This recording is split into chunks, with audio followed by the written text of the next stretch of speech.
name is Jana Kay, and thanks for joining me for Flourish Creatively, podcast number 56. So glad to have you here joining me.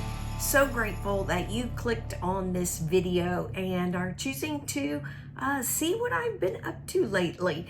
I have got some things to share from my busy weekend and then update you on progress that I have been making on a few of my whips and in preparation for the mosaic crochet along. So let's get started. So as I said, I had a really busy weekend and I'm so excited to share with you what all went on, but I do want to, before I get started, get to the yarny creative stuff and show you how I am progressing on some of my works in progress. So the first thing I'm going to show you are socks that I have been working on and making some headway. This is my mom's sock that uses Premier Fruits sock yarn, and it is 93% acrylic and 7% PBT, and this is how it is looking so far. I'll turn it the right way so you can see it. I have finished the cuff. I am doing a shorter leg because this is only a 50-gram ball, although like me, my mom has a small foot, but I have really done quite a bit of work on the foot. So I don't think I have done 10, 20, 30, 40, and I think I need to do like 60 or 70. So I'm over halfway on the foot before I start the toe decreases. And so, yeah, I think it's looking really cute and I hope she loves it. So, have made some progress on that. And my daughter's sock. I have made quite a bit of progress on my daughter's sock. So I started with a 2x2 rib, which is what I always do, and I did 25 rounds, and I have done 20, there's my stitch markers to count, so every from between is 10, and so I've done 20 rounds already on the leg, and this one will be a 60 round leg. So altogether, cuff and leg will be 85 rounds. But I love this yarn. It is from my Yarnable subscription, and which I have stopped for now because I have got so much sock yarn. In fact, if I turn my camera a little bit, all of this shelf right there is my Yarnable sock yarn, and so I've got some catching up to do. And so yeah, so this is the label for Yarnable and by Hypnotic Yarns, the website there, and this is her plush sock base, and it is at 85% superwash merino and 15% nylon. Is that right? Yep. And 437 yards in 100-gram skein. And so since it is 100-gram skein, my daughter's foot is not big, but it's a little bit bigger than mine. I think she's like a size 7, I think. Anyway, so yeah, so I am making good progress on that. Oh, the colorway on this is sucker. I'm a sucker for you. Really like it. So the theme for that month was succulents. And so yeah, everything had to do, all the extra gifts and that she puts in there are were succulent themed. So yeah, that was exciting. Okay, now to update you on my crochet vest by Viv at Viv Crochets. And she's so sweet because so many of her patterns are free patterns and tutorials that you can find on YouTube. And this is how far, let me see where I've marked the right side, and now I can't find my Coco dog. So this is a stitch marker that I won from Litsa's at Coco's Crochet, her crochet along that she started at the beginning of the year. It's a year-long crochet along where we crochet any item that is inspired or knit. I think some people have done knit items that are inspired by the birthstone for each month. And July, I won my, she gives everybody that sends in pictures of a progress. She puts a little ping pong ball in, spins it, picks one. Mine came out for the month of July. And Rose at Rose Likes Crochet sends out stitch markers. So I talked about that on my last podcast, which I will link and in the description box, but here as well. And yeah, I've used my Coco dog, a Pomeranian. That was Litsa's dog that inspired the name of her channel. So the last time I updated, I had just finished the ribbing, so I put a progress. I'm using Coco as a progress keeper, and got this much done. I would have, though, had a lot more done, but I got probably less than 10 rounds in, and it was looking too big. It really had like a crescent shape. And you can see where the ribbing does pull in a little more than the sides are. Ribbing is supposed to, but it was really doing that crescent shape. And I did kind of slip it on, and the ribbing was perfect, but I had quite a lot of positive ease. And so I ripped back all the way to, I kept the first round of double crochet where you do a round through the ribbing portion. I kept that, and then I started decreasing, and I decreased 12 in 12 places, I think it was. No, I decreased, yeah, I think it was 20, maybe 24. Anyway, I decreased a lot of stitches. I did the math, counted how many stitches, figured out, I think I went from like 224 stitches down to 192 by decreasing one round. Then I think I did 1 or 2 just regular rounds, and then I decreased 8 more stitches, and that's why I have, so this is the beginning of round, this pink stitch marker, and then decreased with where these blue stitch markers are. And I've left them on there because I might need them later when it comes to, when you get to the arms, then you're going to do some decreases, and then when you get to the V part, you'll do more decreases. So I just left these stitch markers in where they are right now. Probably will use those for those decreases again later, but I have several more rounds to go. But I actually did have done 10, starting on my 11th round, and I have 2 balls of yarn, and this is Passion Yarns. There you go. There's their label, Passion yarns, and their website is listed right there.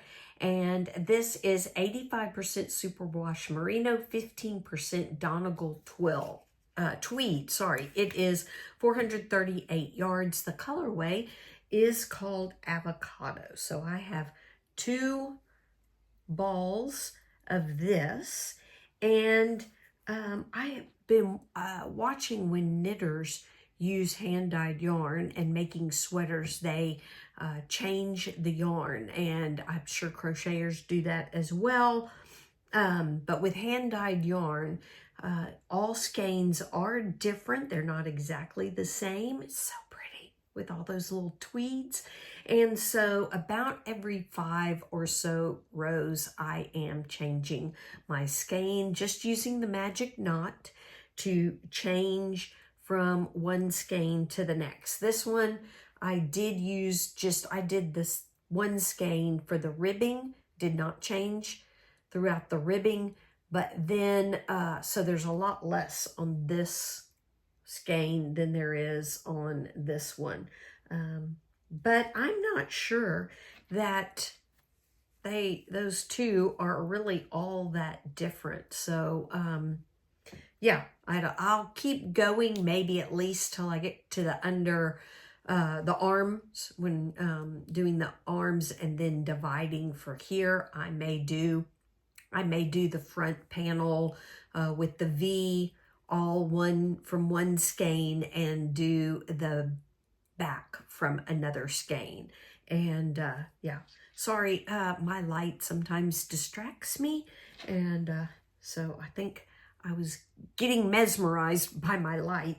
But anyway, if I wasn't looking straight into the camera. But very excited about how that is coming along. And I think because I did those decreases, there's a lot less positive ease. I think there's going to end up being 2 inches on each side. And I think I will be much happier. So which would be 4 inches of positive ease. But I guess technically 2 on each side, or 2 front and back, however that you measure that. So very excited about how that is coming on. And yeah, so I want to chat about the weekend. So I sewed something. Oh, I know what it was. My husband wanted a small pillow for traveling. And so he took a big pillow, just a cheap pillow that we got probably at Walmart somewhere, inexpensive pillow, and he cut it and took half of the stuffing out. And so I got my sewing machine out, sewed up the pillow, and then I took an extra pillowcase that we have been using in the windows for curtains, and I cut it down and made a pillowcase for his new travel pillow. Well, that kind of has been the only sewing I have done since we have moved here from overseas. And this weekend, our church had a service day. Well, there were 2 service projects going on. One was cleaning up a park. The other was sewing. And so a lady runs the event, and she has patterns for a simple dress that they have been doing before I got here, where they make a dress, and then dresses are given to children, to little girls overseas in various countries. And this year, they're moving to pillowcases so they can give it to all the children that are in need, whether that's in orphanages or through other organizations where they need pillowcases. And so I signed up and went and brought my sewing machine and put it to good use. We finished up all the dresses, because they do this once a year, and they just make what they can. Some people will take them home, but some are just already cut because it's done like assembly line. And so some were left undone from last year. So we ended up finishing all the dresses, and there were 132 dresses that were started and not finished. Now, I did bring some material that is already cut for dresses home. There was a little more left, but ones that had been started, we finished over 132 of them, and then started on pillowcases and made 60 of them. By the time that I left, there were still some ladies working to finish up. Those who had sergers were finishing up the pillowcases that had been started. And so there probably is more than that. But at the end of the video, I will put some video footage and pictures of everybody working hard to sew dresses and pillowcases for children overseas. And then I also attended online, I attended a summit called the Fearless Knitter Summit. Now I'm looking at my notes so I don't forget anything. So if you see me, I'm looking down because my watch lets me know when something happens, whether it's a text message, sometimes email, and so it vibrates and it always grabs my attention. Anyway, so this was a 4-day, really 3 intense days, and then a 4th kind of half a day summit where his name is Johnny, and he runs the channel called The Yarnist, and he was hosting this summit and invited some other really knowledgeable knitters and people that knew a lot about yarn to come and do different sessions. And some of the sessions were pre-recorded, but then he had Q&A sessions that they zoomed in or whatever just to answer some questions, and it was really great. Most of the time, because of teaching on Friday and with the sewing that I did on Saturday, I got behind, so I just ended up watching some of the recorded lives, but every day it was a live, and I learned so much. And yes, it was knitting focused, but I think a lot of the things that I learned could apply to crochet as well, and so I want to share some of those with you. But one thing that I heard is there was a young man in one of the Q&A panels, and he had knitted a top that he called crochet. And I'm like, what is that? What does that mean? And so Johnny asked him about it. Johnny was leading the Q&A and asked him, and well, he said something about it, but Johnny knew what it was because he said, oh, it's fake crochet. And I was like, what? Fake crochet? So here we crocheters try to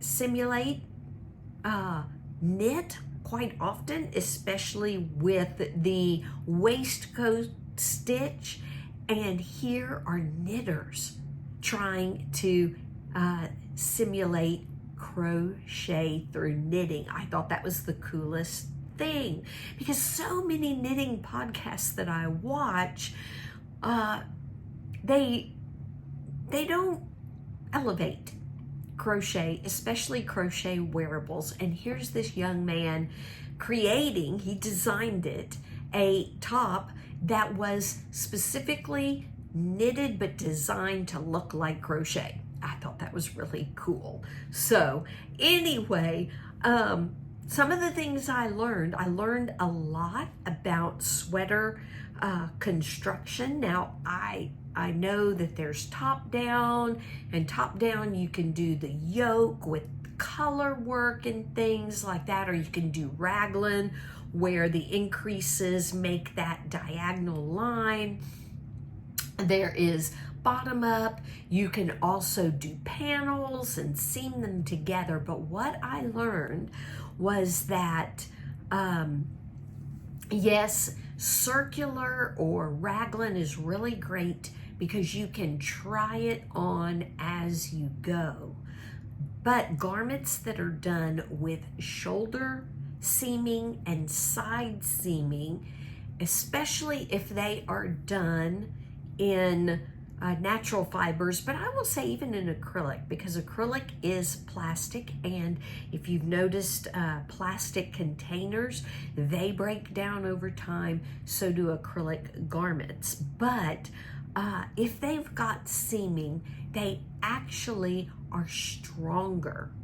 Then that makes them a more stable garment. There's less stretching out and less changing over time when it's a garment that is seamed.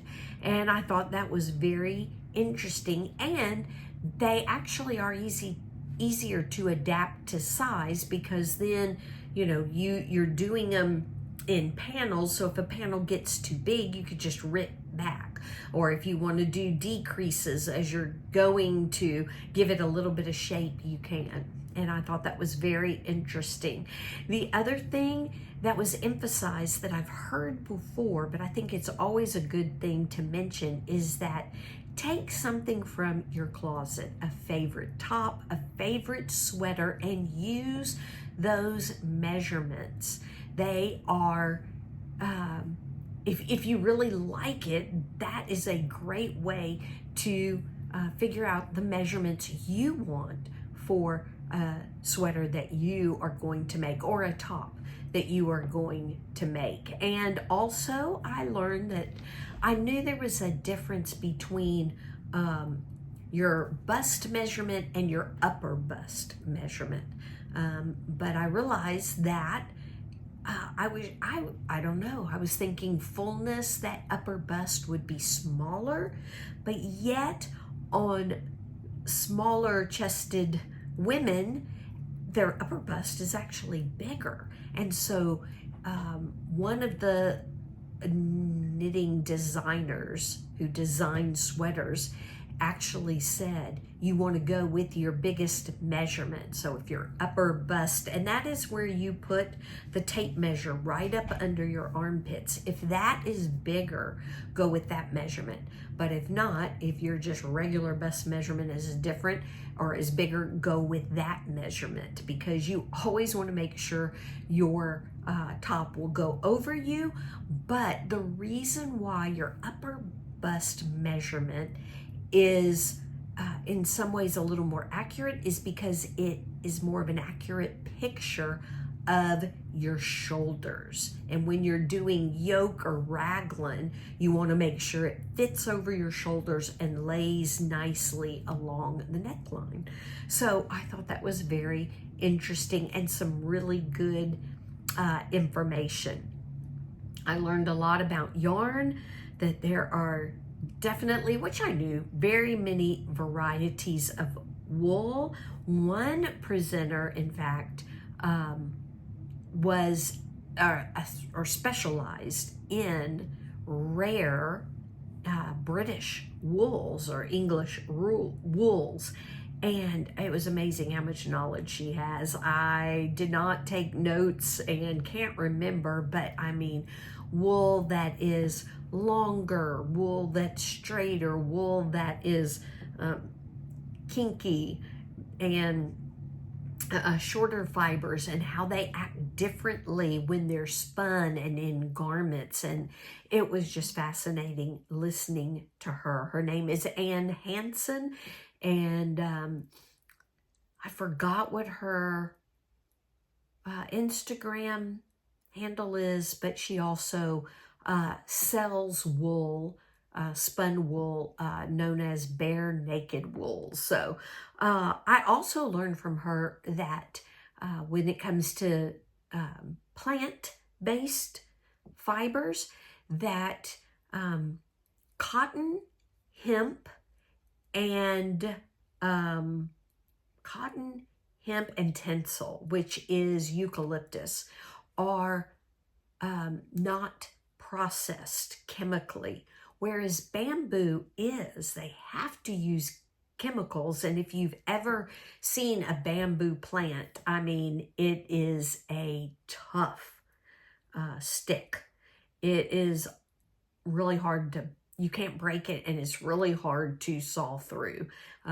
We used to have bamboo growing at one of the houses that we lived in South Africa, and it is one tough plant, and so they have to use chemicals to break it down. So if that is important to you, good to know that about bamboo. Oh, did I say linen? Linen also is not chemically processed. It may be beaten, but not chemicals. And if tinsel, another name for tinsel is also lyocell. I learned that you don't test the softness of yarn with your hands because the dryness or whatever in your hands may not really be a good indication of how soft the yarn is. You always want to rub it on your arm, and obviously if you're testing itchiness, your neck is a great place as well. But if you're just wanting to know and test different softnesses of yarn, you can use yarn. Use your arm to do that. I learned that things like mosaic knitting, cable knitting, and even brioche is not all that difficult if you start simply. And so I've decided, I started an Advent scarf that has lace and brioche and something else. It does have garter, which is where you just knit back and forth on the front and the back. And I'm thinking I need to just take that out and start a little bit slower, find something else to do with that Advent yarn because it is fingering weight, and practice lace and mosaic and even the brioche with thicker yarn, bigger needles, and smaller projects. So so I'll find something else to do with my Advent. And I did find a knitter who is focused on helping new knitters be successful, and she even helps you with mistakes and fixing mistakes, that's why I have a fear of knitting, is because if I drop a stitch, I will not know what to do. And so, in fact, I was saying with my daughter's sock on the rib, I don't know what I was thinking, probably wasn't thinking, and I purled where I should have knitted, and I just ripped it out and started again. And if I get halfway through a sweater, I don't want to rip it out and start over again. So we'll be watching some of her videos. I can't, and I didn't write it in my notes. I have a note that says name with a question mark, as I was supposed to go and get her name, but she will be linked in the description box below. So it was a great weekend, although that means because I spent so much time watching these 5-hour sessions, although I did speed it up and skip some parts like advertisements or sponsors. I did get behind on all the channels that I watch, so I will be catching up on that this week. All right, last thing is my plan for the mosaic crochet along. So even though I learned that mosaic knitting is not all that difficult, I'm sticking with mosaic crochet, and September 1st, we are starting the crochet along. I will be putting up the video to kick us off on September 1st. It will come out at 7 a.m. Central. That's where I am. Central time, Central Daylight Time. Will come out at 7 a.m. on September 1st, which is Labor Day. So I understand if you are sleeping, please don't get up to start your mosaic crochet, whatever it is that you are deciding to make. Yeah, sleep in and enjoy Labor Day if you don't have to go into work. But I do want to add, I have talked about that you don't have to do a blanket, and it can be a smaller project, but I don't know that I've mentioned it can also be something that you have started and just need encouragement and some accountability to finish. And so if it is a whip, it is fine. It's not like I'm going to be coming to you and seeing that you waited until September 1st to start. So don't worry about that.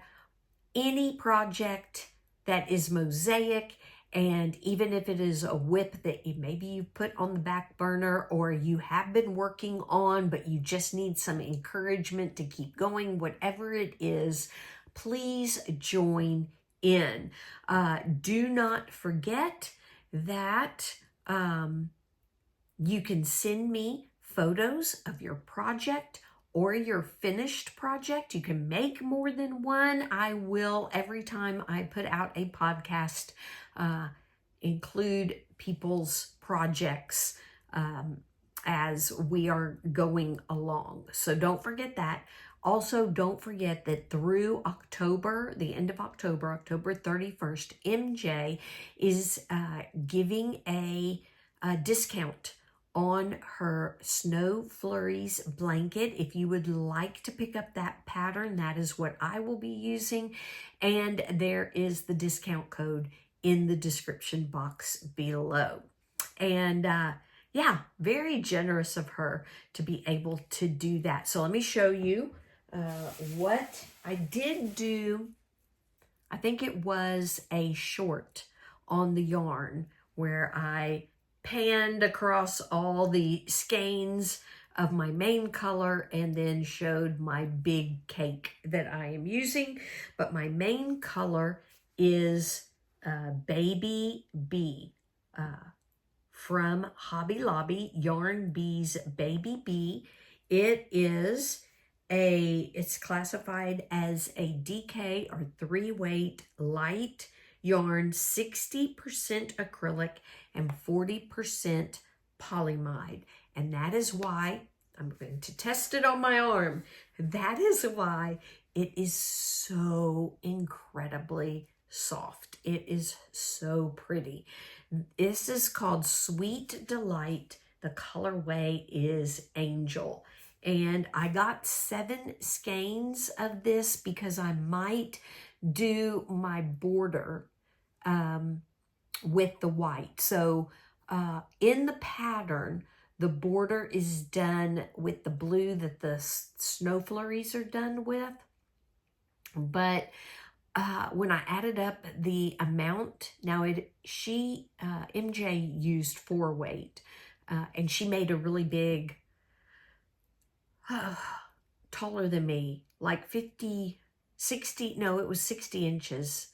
Anyway, it was a big blanket, which I'm going to make a little bit smaller, but the amount of yardage for the Snow Flurries and the border was more than what's in my cake. And so I went ahead and bought extra of this Angel color so that I can use this for the border if I don't have any of the cake left. And it could be that I might do a row with the cake or a row or 2 and then finish off with this. We'll see when I get to the border. It is a 4-ounce ball, so there is 377 yards or 345 meters on a skein. And so, yeah, 7 of them give me quite a bit of yardage. And so I think that will help make up for the other cake. So I'm excited. I have my yarn and I am ready to get started, and I hope that you will join me. So that is it for the yarn and what has been going on craft-wise in my life. I want to end with my Bible verses. I say verses because this time I have picked 2 and want to compare Esther to Haman, who was the bad guy in the story of Esther in her life, who was threatening the extinction of the Jewish people back in the days of King Xerxes of Syria. Yes. Or Persia. Anyway, one of those countries. So, in chapter 4 of Esther, verse 16, it says, this is Esther speaking. She says, go and assemble all the Jews who can be found in Susa and fast for me, and I and my female servants will also fast the same way. So she's already queen. Her cousin has come to tell her that Haman has this plot to kill all the Jews. And so she wants everybody to fast and pray so that she can go before the king, because she knows if she shows up without being asked, he could kill her. And then in chapter 5, verse 11, it says, Haman described for them his wife and his friends, his glorious wealth and many sons. He told them all how the king had honored him and promoted him in rank. And I was just impressed that you could see the difference in Esther's humility and Haman's pridefulness. Esther could have been prideful over her beauty and the fact that out of all these women, the king picked her. She could have felt like, well, I can just show up because I'm beautiful and he loves me. But she didn't. She approached the king in his courtroom with fear and humility. She understood the power he held, and fasted for 3 days before this because she knew she needed God's help. It was only by his protection that she would be able to go in front of the king and live to tell about it. But Haman later approached the king in his courtroom with pride in himself as being the king's top guy and trust in his own strength and position. I mean, we heard that he boasted about it to all his wife and all his friends. So, at the end of the story, Esther and the Jews were saved, but Haman was humiliated. And so I think that just describes for us how we should approach God, our King, our Lord. You know, it's easy to get puffed up by our abilities. I'm a great crocheter. I am a wonderful teacher. I am a great artist. I can sing. All of these things that we get puffed up about, like Esther. Maybe you know that you are beautiful and you take pride in that. Or abilities or accomplishments, your intelligence, whatever it is, the position you have at work, the money that you have, the things that you have. We can get so puffed up in what we have and think that it is because of us. I mean, in fact, we are told often that we deserve and whatever it is. But we have to remember and humble ourselves and remember every good and perfect gift comes from God above. It comes all from him. So I always want to approach him with humility, to realize that, hey, no matter how good I am at something, no matter how talented, no matter how intelligent, whatever it is, that it doesn't compare to God. And in fact, Jesus himself humbled himself. He is God, King over everything, creator of everything, and yet he became human. And not only did he humble himself by becoming human, he became a lowly human. He became an ordinary, everyday Joe. He was not a king. He was not any kind of ruler. He wasn't even leader in the synagogue. He came and humbled himself and then paid for our sin. And yes, today he is in heaven, exalted and on the throne, but he knows what it's like to come in humility. Ask God for help. Don't be afraid to admit that he is wiser, stronger than you, and you need his help.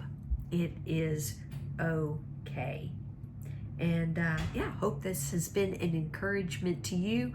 Thank you for joining me. I did say my podcasts were going to be a little bit shorter, but I was so excited to tell you about this summit and the things that I had learned in the Fearless Knitter Summit that, yeah, I had to share it. So I hope that you all have a great day. Thank you so much again for joining me, and I'll see you in the next podcast. But our mosaic crochet along on September 1st might come before the next podcast. So I'll see you there as well. Y'all have a great day. Bye-bye, y'all.